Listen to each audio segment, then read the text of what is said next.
The golden calf.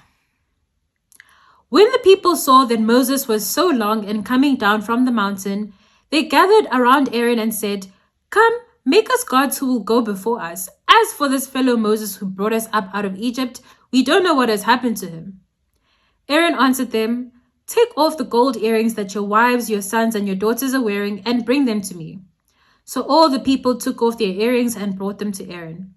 He took what they handed him and made it into an idol cast in the shape of a calf, fashioning it with a tool. Then they said, "These are your gods, Israel, who brought you up out of Egypt." When Aaron saw this, he built an altar in front of the calf and announced, "Tomorrow there will be a festival to the Lord."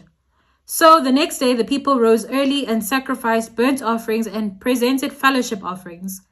Afterward they sat down to eat and drink and got up to indulge in revelry. Then the Lord said to Moses, "Go down, because your people whom you brought up out of Egypt have become corrupt.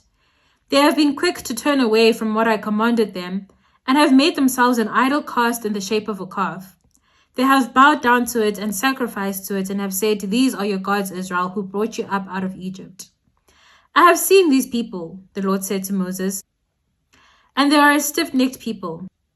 Now leave me alone so that my anger may burn against them and that I may destroy them. Then I will make you into a great nation." But Moses sought the favor of the Lord, his God.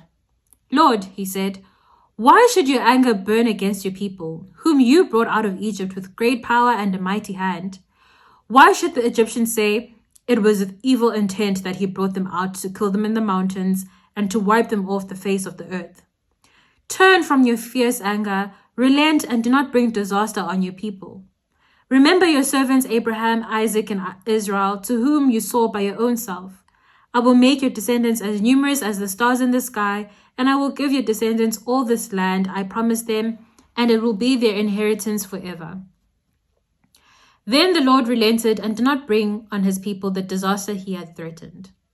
Moses turned and went down the mountain with the 2 tablets of the covenant law in his hands. They were inscribed on both sides, front and back. The tablets were the work of God. The writing was the writing of God engraved on the tablets.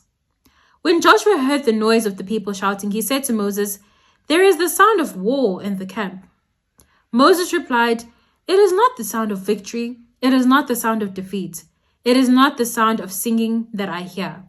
When Moses approached the camp and saw the calf and the dancing, his anger burned, and he threw the tablets out of his hands, breaking them to pieces at the foot of the mountain. And he took the calf of the people had made and burned it in the fire. Then he ground it to powder, scattered it on the water, and made the Israelites drink it. He said to Aaron, "What did these people do to you that you led them into such great sin?" "Do not be angry, my lord," Aaron answered.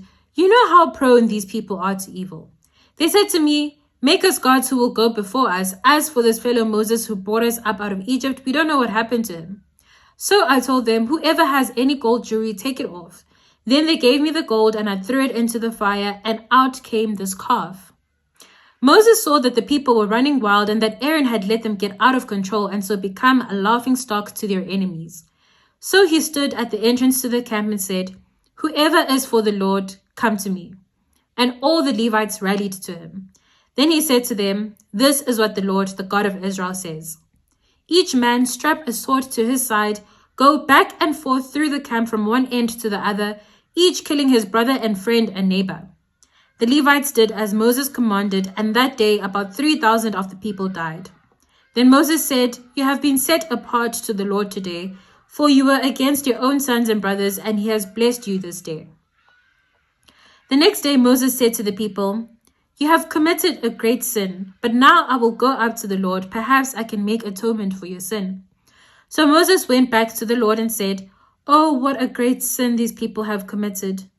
They have made themselves gods of gold, but now please forgive their sin. But if not, then blot me out of the book you have written." The Lord replied to Moses, "Whoever has sinned against me, I will blot out of my book. Now go, lead the people to the place I spoke of, and my angel will go before you. However, when the time comes for me to punish, I will punish them for their sin." And the Lord struck the people with the plague because of what they did with the calf Aaron had made. That was Exodus chapter 32. Ikamalami unqobile, but you can call me Coco. This is Spiritual Longevity. I will see you tomorrow.